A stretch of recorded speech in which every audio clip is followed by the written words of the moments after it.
మిత్రులందరికీ నమస్తే. ప్రగతి మహిళా మండలి కాకుమాను. మా కాకుమాను గ్రామంలోని కాకుమాను ఇంటిగ్రేటెడ్ డెవలప్మెంట్ ట్రస్ట్ సహకారంతో మా ప్రగతి మహిళా మండలి భవనంలో జరుగుతున్నటువంటి 5 నెలల టైలరింగ్ శిక్షణ ప్రోగ్రాంకి ఈరోజు ప్రారంభోత్సవం చేశాము. ఈరోజు నుంచి చక్కగా వీళ్ళందరికీ కూడా నేర్పించడం జరుగుతుంది. ముందుగా జ్యోతి ప్రజ్వలన ఎప్పుడు మనకు అలవాటే కదా, ఇలా శుభసూచకంగా దీప ప్రజ్వలన చేసి ప్రారంభించడం అనేది మీ అందరికీ తెలుసు. అన్ని కార్యక్రమాలు కూడా కిడ్స్ కోఆర్డినేటర్గా ఉన్నటువంటి శ్రీమతి జవహర్ రాణి టీచర్ గారు, అలాగే మా ప్రగతి మహిళా మండలి జాయింట్ సెక్రటరీ జాస్తి శ్రీలక్ష్మి, అలాగే ప్రగతి మహిళా మండలి ట్రెజరర్గా ఉన్నటువంటి శ్రీమతి నల్లమూతు రత్నకుమారి, తరువాత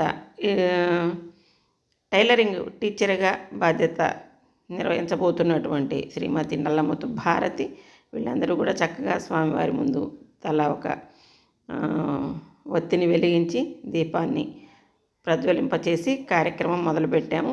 నేనైతే వాళ్ళకి టైలరింగ్ ఇవాళ ఉన్నటువంటి కాలానికి ఫ్యాషన్ టెక్నాలజీ, ఫ్యాషన్ డిజైనింగ్ అనేది అత్యంత ఆదాయమైనటువంటి వనరుగా ఉంది. కాబట్టి దాన్ని మీరు చక్కగా సద్వినియోగపరచుకోండి. ఈ సద్వినియోగం చేసుకునే దానికి కూడా అనువైనటువంటి శిక్షణ లభించినప్పుడు అది ఉపయోగపడుతుంది. అటువంటి శిక్షణని మేము పూర్తి స్థాయిలో ఇస్తున్నాం కాబట్టి చక్కగా ఉపయోగపెట్టుకోండి అని చెప్పడం జరిగింది. ఇది చూశారు కదా, మన మహిళా మండలి బిల్డింగ్లోనే ఉన్నటువంటి కాకుమాను సమగ్రాభివృద్ధి సంస్థ వాళ్ళ యొక్క చక్కటి సహకారంతో ట్రస్ట్ చైర్మన్గా ఉన్నటువంటి మా కాకుమాను గ్రామస్తులు కారుమంచి ప్రసాద్ బాబు గారు, వారి సహకారంతో జరుగుతున్న కార్యక్రమం. జవహరాన్ టీచర్ గారు మాట్లాడుతున్నారు. ఈ కార్యక్రమం మొదలుపెట్టారు. టైంకి వచ్చి చక్కగా నేర్చుకోండి. మీకు ట్రస్ట్ తరఫున కార్యక్రమం హెల్పింగ్ ఏదైనా కావాలన్నా అక్క చూస్తారు, మీకు ఏమైనా కావాలి నేను తెచ్చిస్తాను, మేడం చేస్తారు. చక్కగా నేర్చుకొని మీ కాళ్ళ మీద మీరు నిలబడేలా, ఇంకొకరు హెల్ప్ చేసేలా తయారవ్వాలని కోరుకుంటున్నాను. All the best.